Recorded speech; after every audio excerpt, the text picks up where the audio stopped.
ও আমার যুবক ভাইরা, তরুণ ভাইরা, একটু চিন্তা করিয়া দেখেন, আপনার মতো কত যুবক, আপনার মতো আল্লাহু আকবার কত সুঠাম দেহর অধিকারী যুবক ছিল, আপনার বন্ধু ছিল, আপনি গতকাল তার সাথে নাস্তা করলেন। এমন অনেক বন্ধু আছে যে পরের দিন আর বন্ধুর তালাশ করে পাওয়া যায় না, আছে না নাই? তাহলে একটু চিন্তা করিয়া দেখেন আমার যুবক ভাইরা, আমার তরুণ ভাইরা, আজকে আমরা কোন দিকে ছুটছি, কোন দিকে যাচ্ছি? আজকে তো আমরা দুনিয়ার রং তামাশা নিয়ে ব্যস্ত, দুনিয়ার রং তামাশা নিয়ে ব্যস্ত, রবের গোলামি থেকে আজকে আমরা গাফিল। অথচ একটু চিন্তা করিয়া দেখেন না, একটা কুকুর তো তার রবের নাফরমানি করে না, একটা বিড়াল তো তার রবের নাফরমানি করে না। যে ব্যক্তি কুকুরটাকে লালন পালন করে, যে বিড়াল যে মালিক বিড়ালকে, আল্লাহু আকবার, যদি কোনো ব্যক্তি একটা বিড়ালকে লালন পালন করে, আমরা বিড়ালকে কি খাওয়াই, কুকুরকে কি খাওয়াই? যেটা আমরা খাই না সেটা আমরা বিড়ালকে খাওয়াই, যেটা আমরা খাই না সেটা আমরা কুকুরকে খাওয়াই। কিন্তু কুকুর কিন্তু আপনার পাহারা দেয়। কুকুর যেন বলতেছে, ও মালিক, আপনি তো আমাকে আল্লাহু আকবার খাওয়ান, আল্লাহু আকবার। এই কুকুর রাত্রিবেলায় ঘুমানে আপনাকে পাহারা দেয়। আপনাকে কি দেয়? পাহারা দেয়। আল্লাহ রাব্বুল আলামিন বলেন, والعاديات ضبحا فالموريات قدحا فالمغيرات سبحا فأثرن به نقعا فوسطنا به جمعا إن الإنسان لربه লাকানুদ। রব্বুল আলামিন ঘোড়ার উদাহরণ দিয়ে বলতেছে, ঊর্ধ্বশ্বাসওয়ালা ঘোড়ার শপথ, ওয়াল-আদিয়াতি দাবহান ফাল-মুরিয়াতি কদহা, যে ঘোড়া দৌড়াইতে দৌড়াইতে অগ্নিস্ফুলিঙ্গ ছড়ায়, এক পর্যায়ে ফাওয়াসাতনা বিহি জাম্মা। আল্লাহু আকবার। মালিককে যুদ্ধের ময়দানে সে হাঁকিয়ে নিয়ে যায়। এই ঘোড়া তো জানে আমি যুদ্ধের ময়দানে যাওয়ার পরে আল্লাহু আকবার শত্রুর, আল্লাহু আকবার শত্রু বাহিনীর হামলায় আমার পাও কাটা যাবে, আমার শরীর ক্ষতবিক্ষত হবে, আমি যাব না। এটা যদি সেই কল্পনা করতে পারা সম্ভব কি সম্ভব না? সম্ভব কি সম্ভব না? সম্ভব। কিন্তু মুহতারাম হাজিরিন, ঘোড়া চিন্তা করে, এই মালিক আমাকে দানা পানি খাওয়ায়, এই মালিকের নাফরমানি করা যাবে না। মুহতারাম হাজিরিন, এই ঘোড়া আল্লাহু আকবার যুদ্ধের ময়দানে মালিককে নিয়ে যায়, ঘোড়ার পাও কাটা যায়, আল্লাহু আকবার, ঘোড়া ক্ষত বিক্ষত হয়ে যায়, কিন্তু মালিককে ধাক্কা দিয়ে ফালায়া দেয় না। রব্বুল আলামিন বলেন, একটি ঘোড়া তো তার মনিবের নাফরমানি করে না, কিন্তু আমি আল্লাহ পাক রব্বুল আলামিন তোমাদেরকে বানাইলাম, মানুষ বানাইলাম। আল্লাহু আকবার। এই মানুষ বড় নিমুখারাম। মানুষ বড় কি? নিমুখারাম। মানুষের মতো নিমুখারাম আর কোনো মাখলুক নাই, আর কোনো আল্লাহু আকবার মাখলুক নাই, আর কোনো প্রাণী নাই। আমরা বড় নাখানদান, আমরা বড় আল্লাহু আকবার নাফরমান। এজন্য গোলামি করতে হবে কার? আওয়াজ দিয়া বলেন। গোলামি করতে হবে আল্লাহর। এই সমাজটাকে কোরআন দিয়ে সাজাইতে হবে। এই কোরআন, এই সমাজটাকে রসুলের আদর্শ দিয়ে সমাজ সাজাইতে হবে। কোরআন এবং সুন্নাহর বাইরে যে পদ্ধতিতে আমরা সমাজ সাজাই না কেন, রাষ্ট্র সাজাই না কেন, সংস্কার করি না কেন, ওই রাষ্ট্র কখনো, ওই রাষ্ট্রের মধ্যে শান্তি আসতে পারে না। শান্তি আসতে পারে? শান্তি আসতে পারে না। এজন্য রাষ্ট্রকে যদি সাজাইতে হয় কোরআন দিয়ে সাজাইতে হবে। রাষ্ট্র যদি সংস্কার করতে হয় কোরআন দিয়ে সংস্কার করতে হবে। কোরআন সুন্নাহ বাদ দিয়ে যদি আপনি রাষ্ট্র সংস্কার করেন, ওই রাষ্ট্রের মধ্যে শান্তি পাওয়া যাবে? শান্তি পাওয়া যাবে? এজন্য কোরআনকে বাধ্যতামূলক করতে হবে, কোরআনের জন্য পাগল হইতে হবে, রসুলের আদর্শের জন্য পাগল হইতে হবে।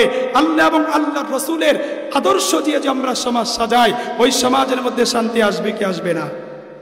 সর্বশেষ আমার যুবক ভাইদের উদ্দেশ্যে বলবো, আজকে আমাদের অনেক যুবক ভাইরা আল্লাহু আকবার, তারা মোবাইলের গেমস নিয়ে তারা পাগল হইয়া আছে।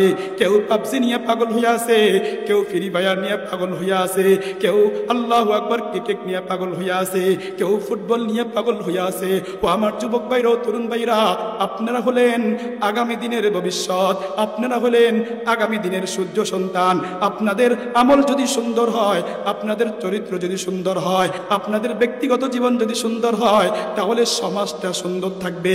সমাজের মধ্যে কোনো বিশৃঙ্খলা বিশৃঙ্খলা থাকবে না।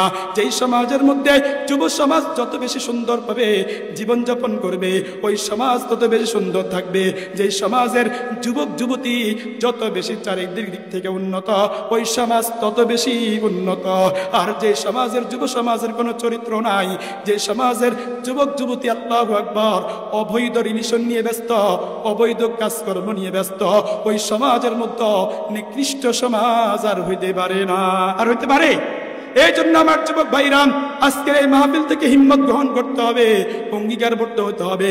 আজকে থেকে আমি আর ফ্রি ফায়ার খেলবো না, আজকে থেকে পাবজি খেলবো না, আজকে থেকে সক্কা খেলবো না, আজকে থেকে লুডু খেলবো না, আজকে থেকে অবৈধ রিলেশন রাখবো না।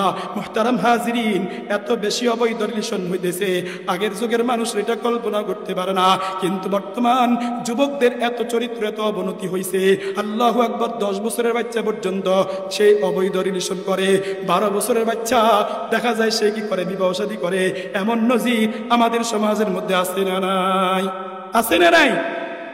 তাহলে আমাদের চরিত্র কোথায় গেছেন? আল্লাহু আকবার। এই জন্য আমাদের যুবক ভাইরা চরিত্রকে সুন্দর করতে হবে। মা বন্ধুর উদ্দেশ্যে ছোট্ট একটা আমলের কথা বলা যায়। আল্লাহু আকবার। আল্লাহর নবী, বিশ্বনবী জনাবে রাসূলুল্লাহ সাল্লাল্লাহু আলাইহি ওয়াসাল্লাম মহিলাদের জন্য জান্নাতে যাওয়াকে সহজ করে দিছে। জান্নাত যাওয়া কি করছে? সহজ করে দিছে।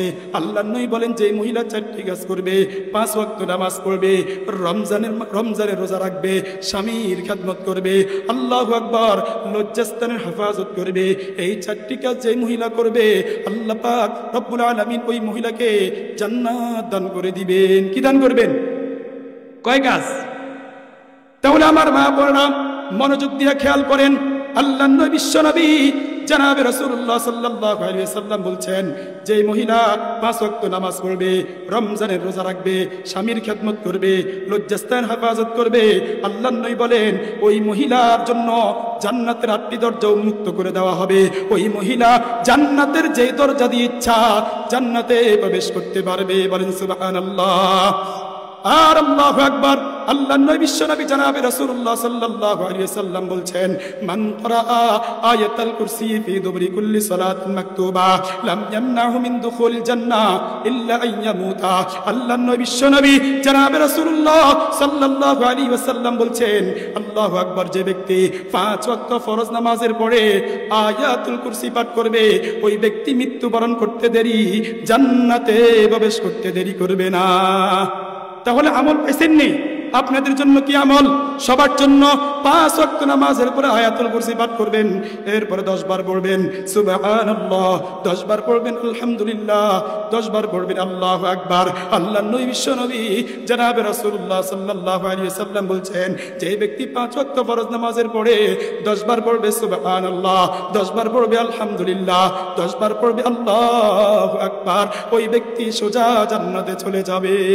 সোজা কোথায় যাবে? জান্নাতে চলে যাবেন। এজন্য মুহতারাম হাজিরিন, আমাদেরকে বেশি বেশি ইস্তেগফার করতে হবে। আল্লাহু আকবার। আল্লাহর নবী, বিশ্বনবী জনাবে রাসূলুল্লাহ সাল্লাল্লাহু আলাইহি ওয়াসাল্লাম বলছেন, মান ক্বালা আস্তাগফিরুল্লাহাল আযীম আল্লাযী লা ইলাহা ইল্লা হুয়াল হাইয়ুল কাইয়্যুম ওয়া আতুবু ইলাইহি গুফিরাত লাহু যুনুবা। আল্লাহর নবী, বিশ্বনবী জনাবে রাসূলুল্লাহ সাল্লাল্লাহু আলাইহি ওয়াসাল্লাম বলছেন, যেই বান্দা বান্দি এই ইস্তেগফারটি 3 বার পড়বে, আস্তাগফিরুল্লাহাল আযীম আল্লাযী লা ইলাহা ইল্লা হুয়াল হাইয়ুল কাইয়্যুম ওয়া আতুবু ইলাইহি, আল্লাহ রাব্বুল আলামিন তার পিছনের সমস্ত গুনাহগুলো মাফ করে দিবেন। সুবহানাল্লাহ বলেন।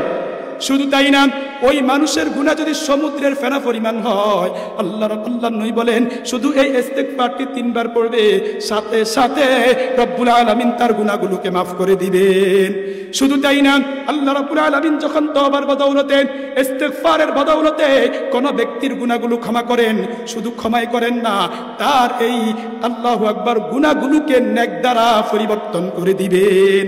আল্লাহ তাআলা যে কথাগুলো বলছি, আল্লাহ তাআলা আমাদেরকে আমল করার তৌফিক দান করেন।